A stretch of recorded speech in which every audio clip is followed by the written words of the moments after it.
আসসালামু আলাইকুম রহমতুল্লাহ। বন্ধুরা কেমন আছেন সবাই? আমি কিছু লেমনা গোত্রের খুদিপানা জোগাড় করছি। এগুলো অ্যাকচুয়ালি সুজিপানার পর্যায়ে পড়ে না। আপনাদেরকে আমি একটু আঙ্গুল দিয়ে উঠাই দেখাই দিই। এই যে কাছাকাছি ধরলাম,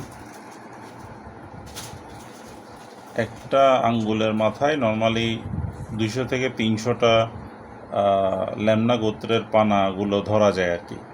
আর অ্যাকচুয়ালি আমি যেটা খুঁজতেছি, যেটা বাংলাদেশে বর্তমানে খুব রেয়ার, একসময় ছিল, সেটাকে বলা হয় ওলোফিয়া, যেটা আঙ্গুলের মাথায় উঠালে হাজারের উপরে উঠে এবং সেটা ছোট ছোট সুজির মতো দেখায়, এজন্য সেটাকে সুজিপানা বলা হয়। কিন্তু আমার আঙ্গুলে যেটা আছে আবার সাথে যেটা আছে সেটাকে লেমনা গোত্রের খুদিপানা বলা হয়, যেটা আমাদের দেশের প্রায় সব পুকুরেই পাওয়া যায়। তো আমার প্ল্যানিং আছে বেসিক্যালি ঘাসের পরিবর্তে যদি এটার প্রোডাকশান এবং ভালো হয় তাহলে আমি এই লেমনা গোত্রের খুদিপানাটাই চাষ করব।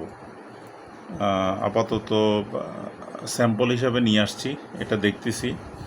আর আমার প্ল্যানিং আছে যে 3 বিঘা জমির উপরে জিওশিট দিয়ে আপাতত পানি দিয়ে 1 ফুট 1.5 ফুট পানি দিয়ে এই সুজি পানাটা চাষ করব।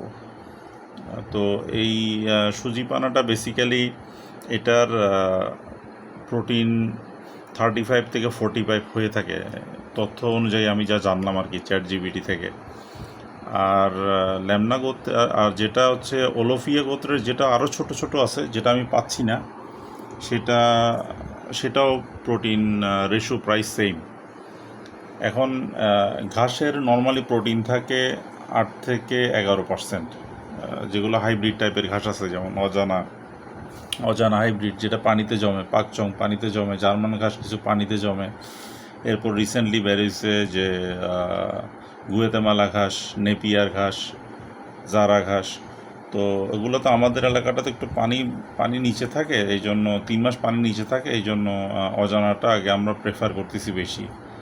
আর এখন যেটা আমি ফোকাস করতে চাচ্ছি যে এটার প্রোডাকশন ঘাসের থেকে প্রায় 5 থেকে 6 গুণ বেশি, আর এটার প্রোটিন ঘাসের থেকে অনেক অনেক বেশি। ঘাসে 8 থেকে 11%, আর এটাতে 35 থেকে 45%। তো আর এটা চাষ করা সহজ। এটা আপনি গোবর সার দিয়ে প্রতি সপ্তাহে একবার যদি গোবর সার এবং যদি আপনার কাছে কেঁচো সার থাকে সবচাইতে ভালো, আর না হলে টিএসপি ইউরিয়া দিয়ে আপনি প্রতি সপ্তাহে ছিটিয়ে দিয়ে প্রচুর পরিমাণে প্রোডাকশন করতে পারবেন। আর ঘাস যদি আপনি একবার প্রোডাক্ট কাটেন তাহলে দেখা যাচ্ছে 1.5 মাসে 2 মাসে আর ঘাসেরটা আপনি উঠাতে পারতেছেন না। কিন্তু এটা যদি আপনি পুকুরে চাষ করেন দেখা যাচ্ছে আপনি পরের দিনই আবার সেটা সেই জায়গাটা সে ফিল আপ করে ফেলবে। তো আমার প্ল্যানিং আছে 3 বিঘার মধ্যে চাষ করা। তো ছোট একটা ভিডিও বানালাম, আপনারা জানাবেন আপনাদের মতামত। দেখা যাক ইনশাল্লাহ কী হয়। আসসালামু আলাইকুম রহমতুল্লাহ।